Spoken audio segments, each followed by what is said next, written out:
So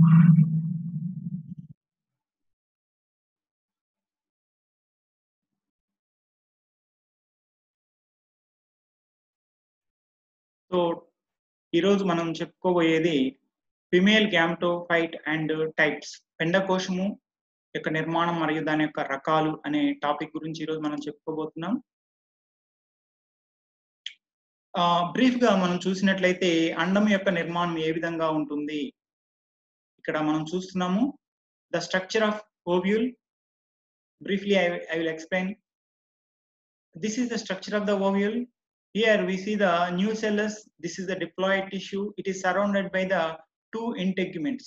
ఇక్కడ మనం అండం యొక్క నిర్మాణంలో మధ్య భాగంలో చూసేది ఏంటి అంటే అండాంత కణజాలం. ఇది ద్వైస్థితికంగా ఉంటుంది. దీన్ని ఆవరించి రెండు కవచాలు ఉంటాయి. వీటిని ఏమంటారంటే అండ కవచాలు అంటారు. సో ఇక్కడ అండాంత కణజాలం న్యూసెల్లస్ అనేది ఏంటంటే ఇది ద్వైస్థితికంగా ఉండే కణజాలం, diploid tissue. So it produces the embryo sac. అంటే ఇక్కడ మనం చూస్తున్న ఈ నిర్మాణం ఏంటి అంటే embryo sac. It is also called as female gametophyte. ఇక్కడ మనం ఏం చూస్తున్నామో ఇది పిండకోశం. ఈ నిర్మాణాన్ని ఏమంటాము? పిండకోశము అంటాం అన్నమాట. ఈ పిండకోశంలో నిర్మాణం అనేది మనం ఏ విధంగా ఈ పిండకోశం ఏ విధంగా డెవలప్ అయింది అనేది మనం ఈరోజు తెలుసుకోబోతున్నాం. ఇక్కడ అండాంత కణజాలం అనేది ద్వైస్థితికంగా ఉంటుంది. ఈ ద్వైస్థితికంగా ఉండే అండాంత కణజాలంలో ఒక కణం అనేది మాతృకణంగా మారి ఈ పిండకోశ మాతృకణంగా మారి అది ఏం చేస్తుందంటే పిండకోశాన్ని ఉత్పత్తి చేస్తుంది అనమాట. ఆ కణాన్ని ఏమంటామంటే మనము స్థూల సిద్ధ బీజ మాతృకణం అంటామన్నమాట. ఈ స్థూల సిద్ధ బీజ మాతృకణం అనేది డెవలప్మెంట్ ద్వారా అది పిండకోశాన్ని లేక దీన్నే ఏమంటామంటే స్త్రీ సంయోగ బీజం అంటారు అనమాట. ఈ స్త్రీ సంయోగ బీజాన్ని ఉత్పత్తి చేస్తుంది. దీన్నే పిండకోశం యొక్క అభివృద్ధి దశలు అంటారు అనమాట. So it is also called as the stages of the female gametophyte development. ఈ రోజు మనం చెప్పుకోబోతున్న టాపిక్ అది. సో ఇక్కడ మీరు చూశారు కదా పిండకోశం యొక్క నిర్మాణం ఏ విధంగా ఉంది అనేది. నెక్స్ట్ దాన్ని మనము మళ్ళీ ఒకసారి పిండకోశం యొక్క నిర్మాణాన్ని చూస్తున్నాము. This is the structure of the embryo sock. Here this is called as the micropylar end. అంటే అండద్వారము ఉండే భాగం అన్నమాట. మనం ఇక్కడ అండం యొక్క నిర్మాణాన్ని చూస్తున్నాం. ఇక్కడ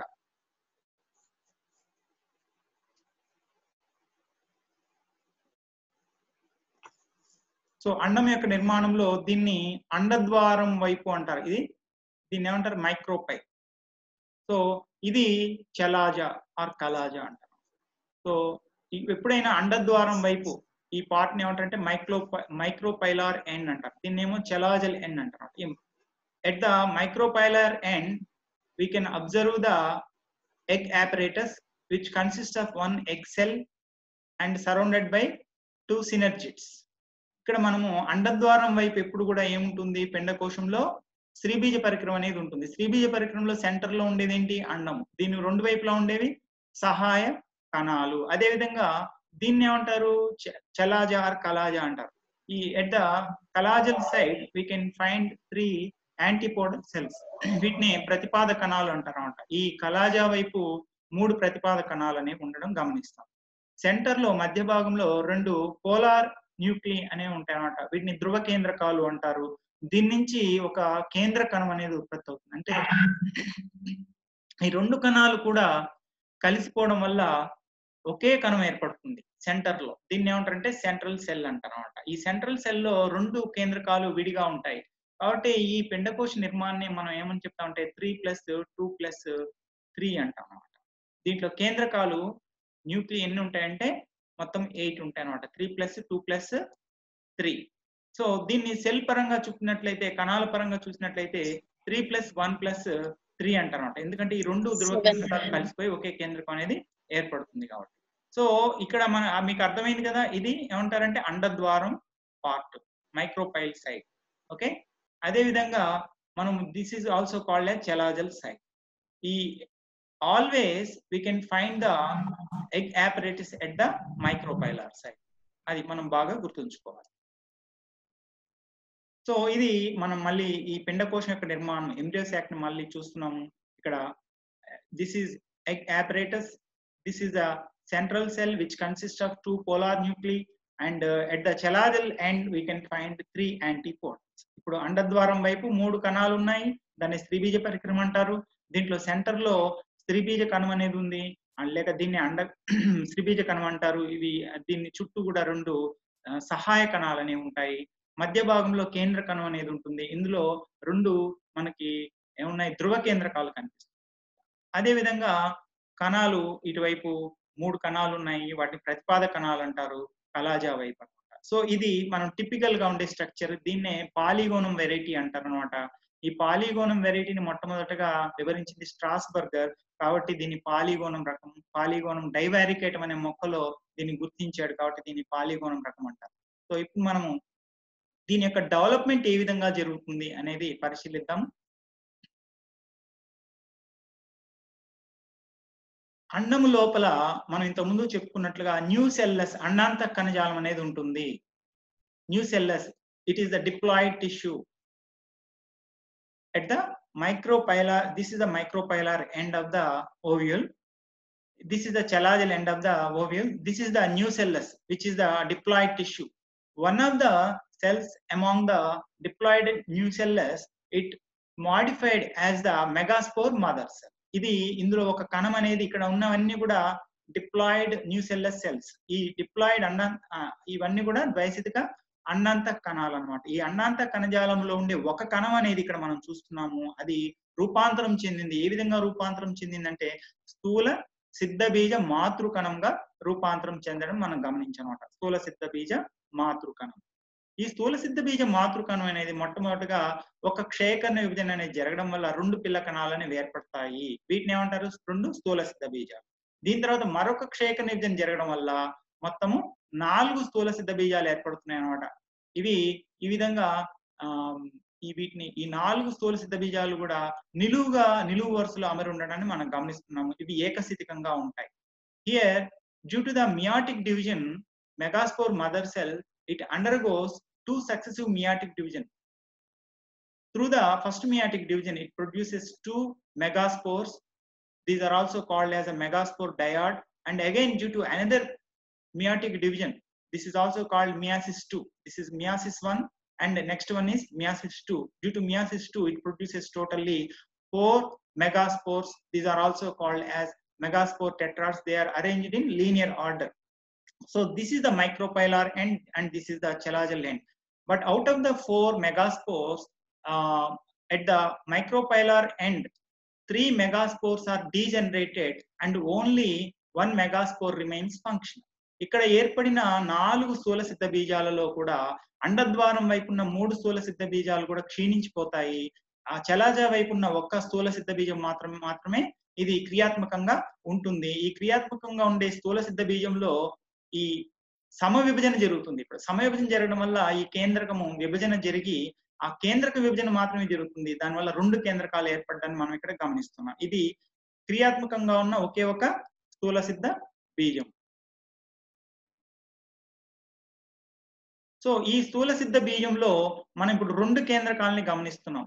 ఎందుకంటే దీంట్లో కేంద్రక విభజన జరిగింది, మొదటి సమవిభజన జరిగింది. ఈ 2వ సమవిభజన జరిగిన తర్వాత దానివల్ల 4 కేంద్రకాలు ఏర్పడతాయి. తర్వాత 3వ సమవిభజన జరగడం వల్ల మొత్తం 8 కేంద్రకాలు. అంటే ఈ ధ్రువం వైపు 4 కేంద్రకాలు, ఈ ధ్రువం వైపు, అంటే దీన్ని ఏమంటారు? అండద్వారం వైపు ఉన్న ధ్రువము, ఇదేమో చలాజా వైపు ఉన్న ధ్రువం అన్నమాట. So we can observe due to the 3 successive mitotic division. Here we can observe that this is due to the first mitotic division in the megaspore, functional megaspore, 2 nuclei we observe here, and due to the next mitotic division, 4 nuclei we observe here, and due to the next mitotic division we can totally observe the 8 nuclei here. Out of the 8 nuclei, 4 are located at the micropylar end and remaining 4 are located at the chalazial end. Out of the 4 nuclei located at the micropylar end, 3 participate in the formation of the egg apparatus. Here we see the egg apparatus, and remaining 1 nucleus, it reaches the center. This is also called as the polar nucleus.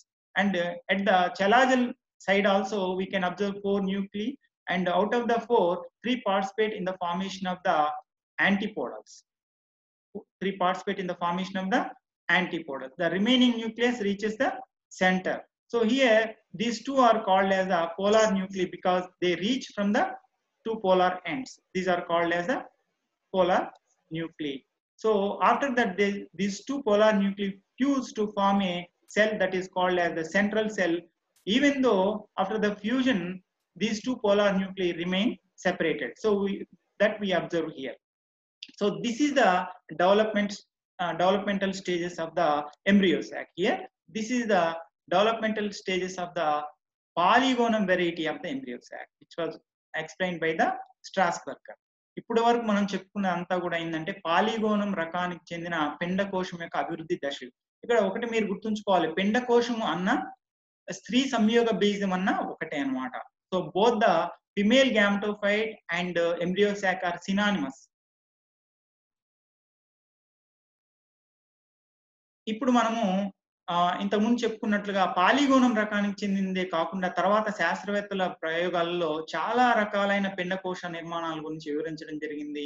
ఇందులో వీటిని 3 రకాలుగా వివరించడం జరిగింది. అవి ఏంటంటే మోనోస్పోరిక్, బైస్పోరిక్ and టెట్రాస్పోరిక్. 3 రకాలుగా మనము పిండకోశ నిర్మాణాన్ని వివరించడం జరిగింది. అందులో పాలిగోనం వెరైటీ, అదేవిధంగా ఈనోతీరా వెరైటీ అనేవి ఉన్నాయి. ఈ రెండింటిని కూడా ఏకసిద్ధ బీజవర్ధక రకాలు అంటారు. అదేవిధంగా Allium variety and Endymion variety, ఈ రెండింటిని కూడా ద్విసిద్ధ బీజవర్ధక రకాలు అంటారు అనమాట. So these two Polygonum and Oenothera, these two are called as monosporic type of embryo sacs, and Allium variety and Endymion variety are called as the bisporic type of the embryo sacs. So ఇక్కడ మనం ఏం చూస్తున్నాము, పాలిగోనం variety ఇప్పటి వరకు మనం చూసిందే. This is the megaspore mother cell which is located in the nucellus, and this undergoes first meiotic division, and next due to the second meiotic division it forms totally 4 spores. These are also called as 4 megaspores.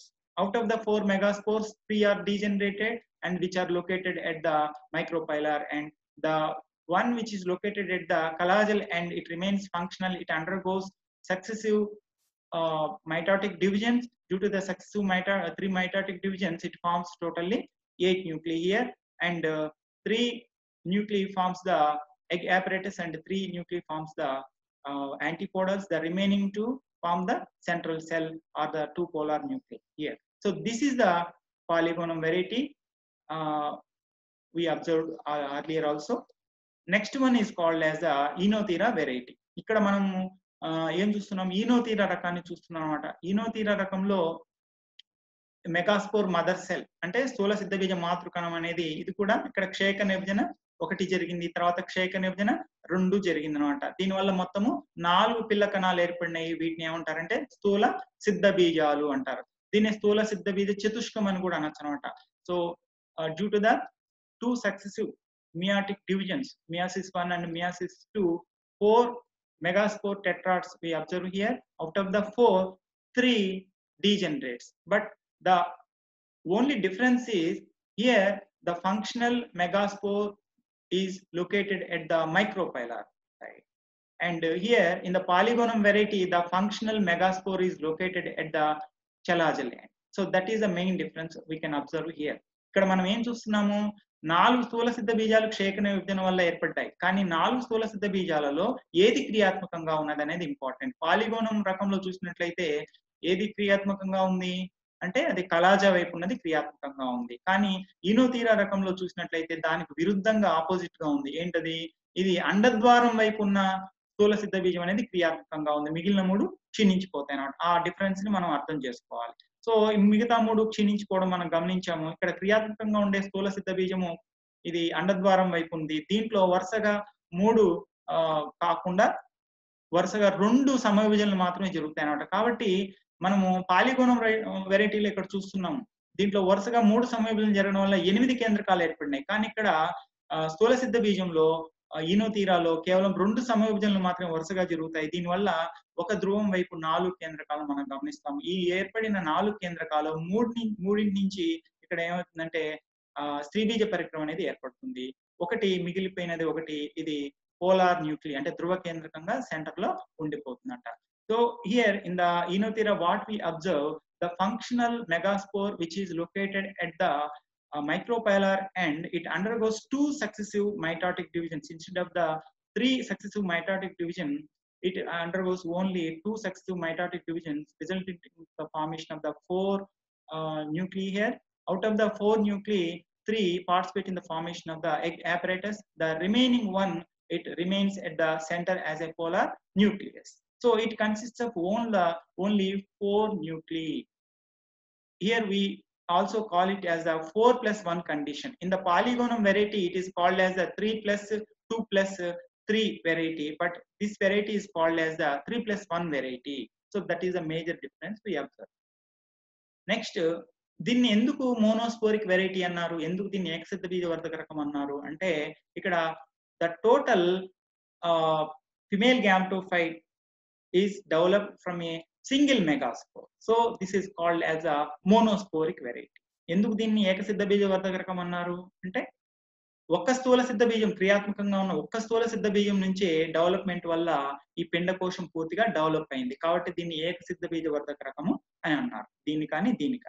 తర్వాత మనం ఇప్పుడు ద్విసిద్ధ బీజవర్ధక రకాలు, bisporic variety. We come to bisporic varieties. Here there are 2 varieties, Allium variety and Endymion variety. Allium వెరైటీలో మనము చూస్తున్నాము, ఇక్కడ స్థూల సిద్ధ బీజ మాతృ కణము megaspore mother cell, it undergoes only 1 meiotic division. That is the major difference we observe here in contrast to the monosporic variety. In monosporic variety there are 2 successive meiotic divisions, but here in the bisporic variety, in the 2 cases we observe there is only 1 meiotic division, resulting into the formation of the only 2 megaspores. So out of the 2 megaspores formed here, the one which is located at the micropylar end, it degenerates, and the remaining one located at the chalazal end, it remains functional. ఇక్కడ మనం ఏం చూస్తున్నాము, ద్విసిద్ధ బీజవర్ధక రకంలో allium variety, ఎండోమియన్ వెరైటీలు చూస్తున్నాం. ఈ రెండిట్లో కూడా ఈ స్థూల సిద్ధ బీజ మాతృకణంలో క్షేకణ విభజన ఒకటి మాత్రమే జరుగుతుంది. క్షేకణ విభజనలో 2 దశలు ఉంటాయి, మనం చూస్తున్నాం. ఇక్కడ ఒకటి, ఇది ఒకటి. ఈ 2 ఇక్కడ ఏకసిద్ధ బీజవర్ధక రకాల్లో 2 క్షేకణ విభజనలో 2 దశలు జరిగాయి. కానీ ఇక్కడ కేవలం క్షేకణ విభజనలో 2వ దశ అనేది లేదు, కేవలం 1 దశ మాత్రమే జరుగుతుంది. కాబట్టి ఈ మాతృకణం నుంచి 2 స్థూల సిద్ధ బీజాలు మాత్రమే ఏర్పడి ఆ రెండిట్లో ఒకటి మాత్రమే క్రియాత్మకంగా ఉంటుంది. అది ఏంటంటే, ఇది కలాజా వైపు ఉన్నది మాత్రమే క్రియాత్మకంగా ఉంటుంది. మైక్రోపైల్ అంటే అండద్వారం వైపు ఉన్నది క్షీణించిపోవడం మనం గమనిస్తుంటాం అన్నమాట. ఈ విధంగా మిగిలిన ఈ ఏదైతే క్రియాత్మకంగా ఉండే స్థూల సిద్ధ బీజం ఉందో అందులో ఒక సమవిభజన జరుగుతుంది, తర్వాత 2వ సమవిభజన, తర్వాత 3వ సమవిభజన జరగడం వల్ల ఇక్కడ మొత్తం 8 కేంద్రకాలు ఏర్పడతాయి. ఈ ఏర్పడిన 8 కేంద్రకాల్లో ఈ అండద్వారం వైపున్న 3 కేంద్రకాల నుంచి త్రిబీజ పరిక్రమం, అదేవిధంగా కలాజా వైపున్న 3 కేంద్రకాల నుంచి ప్రతిపాద కణాలను ఏర్పడతాయి. మిగిలిన ఒక్కొక్క కేంద్రకం ఏదైతే ఉంటుందో 2 ధ్రువాల వైపు ఉన్నది, ఆ 2 ధ్రువ కేంద్రకాలు సెంటర్కి వస్తాయి. అందుకోసం వాటిని ధ్రువ కేంద్రకాలు అంటారు. ఇక్కడ కూడా మనం ఏం గమనిస్తున్నాం అంటే 3+2+3 కండిషన్ ని మనం గమనిస్తున్నాం. కానీ డిఫరెన్స్ ఏంటంటే, ఇక్కడ జన్యుపరంగా మనము ఒక తేడాను గమనిస్తాం. ఏంటంటే, ఇందులో ఉండే కేంద్రకము అనేది పూర్తిగా 2వ క్షేకణ విభజనలో పాల్గొనలేదు. కాబట్టి దీనిలో 2 సెట్లు ఉంటాయన్నమాట, క్రోమోజోమ్లు. 2 భిన్న రకాలైన జన్యువులతో కూడిన క్రోమోజోమ్ల వెరైటీలు ఉంటాయి. కాబట్టి దీని నుంచి ఉత్పత్తి అయిన కేంద్రకాలు కూడా జన్యుపరంగా తేడా ఉంటుంది అన్నమాట. ఈ కేంద్రకం 2 కూడా జన్యుపరంగా తేడా అనేది మనం గమనిస్తాం అన్నమాట.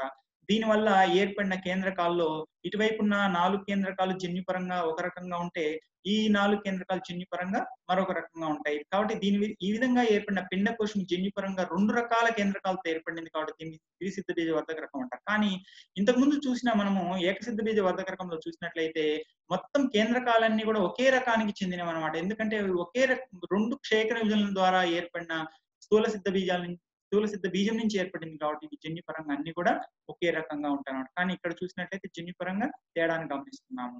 అదేవిధంగా 2వది ద్విసిద్ధ బీజవర్ధక రకంలో ఎండోమియన్ రకం అంటామంట. దీంట్లో కూడా క్షేకణ విభజన ఒకటి మాత్రమే జరగడం వల్ల 2 స్థూల సిద్ధ బీజాలు ఏర్పడ్డాయి. అందులో ఇది కలాజా వైపు ఉన్నది క్షీణించింది అనమాట.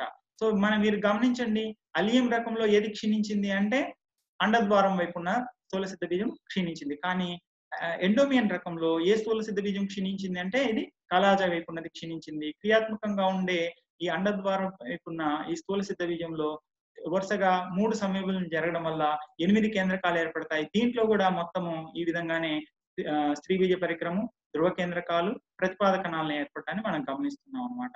So here in Endymion variety, the only difference we observe from the allium variety is the location of the functional megaspore.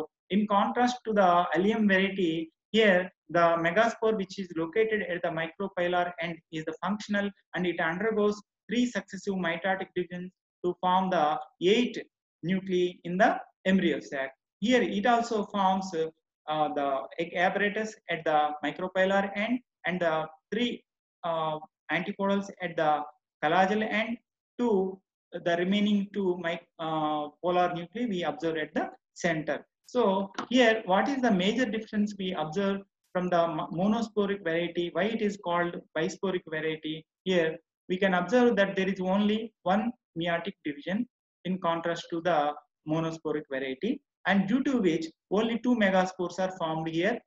Here this megaspore contains the 2 different sets of the chromosomes which are not separated due to the meiotic division 2. There is no meiotic division 2, so chromosomes are not separated. There are 2 different sets of the chromosomes, they are genetically different, so they the formation of the 2 different genetically different nuclei here, so they form the 2 different sets of the nucleus, they are genetically different. So this embryo sac, in these 2 cases embryo sacs are developed from the nuclei which represent the 2 different sets of the chromosomes. So this one represents the genetically 2 different sets of the chromosomes, so it is called as a bisporic variety. Now we see the tetrasporic embryo sac varieties. Here there are 7 different varieties of the tetrasporic varieties.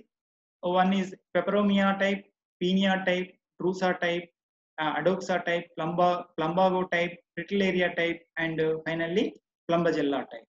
ఇక్కడ మనం ఏం చూస్తున్నాం అంటే చతుసిద్ధ బీజ వర్ధక రకాలను చూస్తున్నాం అంట. చతుసిద్ధ బీజ వర్ధక రకాల్లో మనం ఏం గమనిస్తాం అంటే ఇక్కడ చూడండి, ఇది స్థూల సిద్ధ బీజ మాతృకణము. దీనిలో క్షయకణ విభజన వల్ల 2 అంటే మనం ఇక్కడ 2 స్థూల సిద్ధ బీజాలు సెపరేట్ అవ్వవు. క్షయకణ విభజన జరుగుతుంది, కానీ క్షయకణ విభజన ఎక్కడ జరుగుతుందంటే కేవలం కేంద్రకాల పరంగానే జరుగుతుందన్నమాట. Here what we observe in the tetrasporic variety, that megaspore mother cell, it undergoes only karyotic divisions. There is no cytoplasmic division. ఇక్కడ మనము కేవలం కేంద్రక విభజననే గమనిస్తున్నామట, క్యారియోకైనెసిస్, ఓన్లీ క్యారియోకైనెసిస్.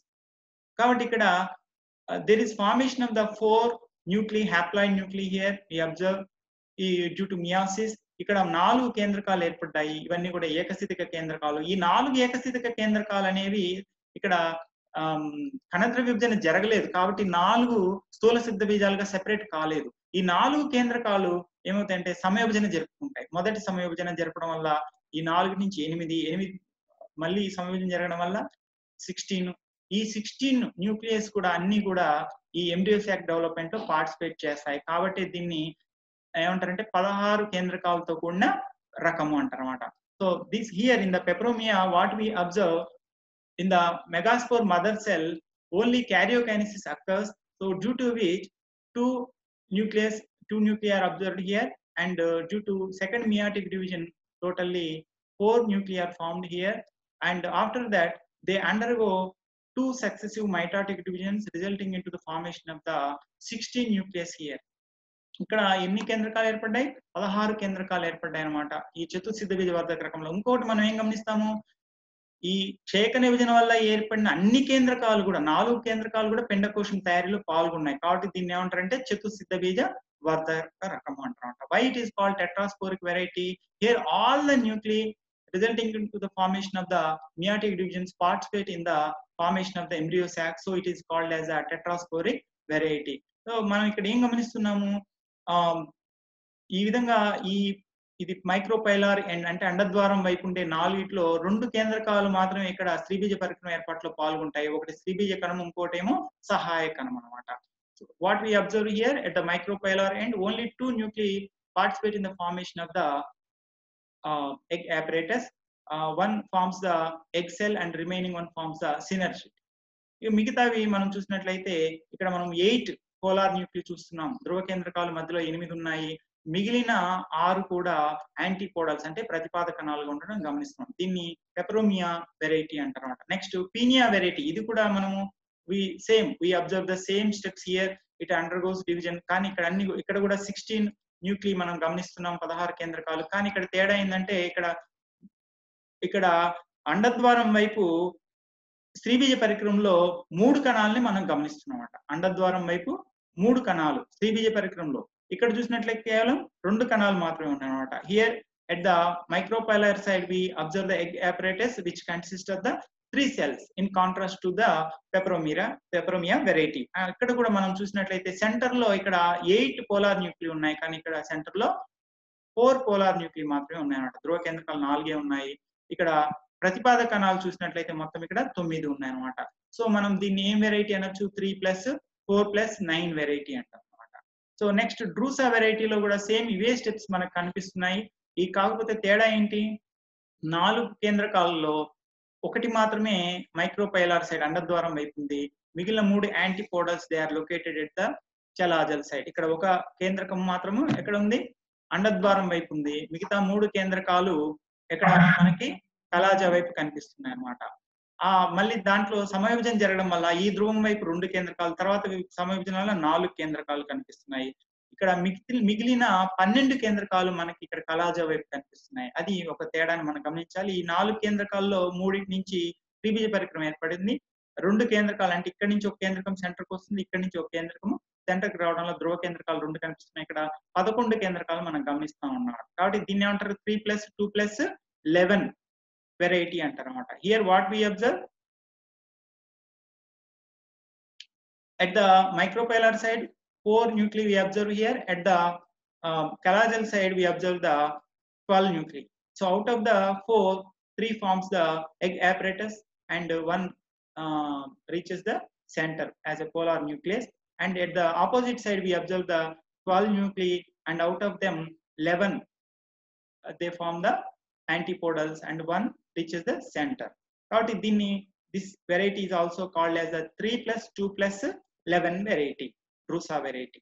నెక్స్ట్ అడోక్సా రకం. దీంట్లో మనము చూస్తున్నాము క్షయక విభజన అనేది జరిగింది. ఈ క్షయక విభజన జరిగినప్పుడు మొత్తము ఇక్కడ 4 కేంద్రకాలు ఏర్పడ్డాయి. 2 వైపులా 2 చొప్పున ఉన్నాయి.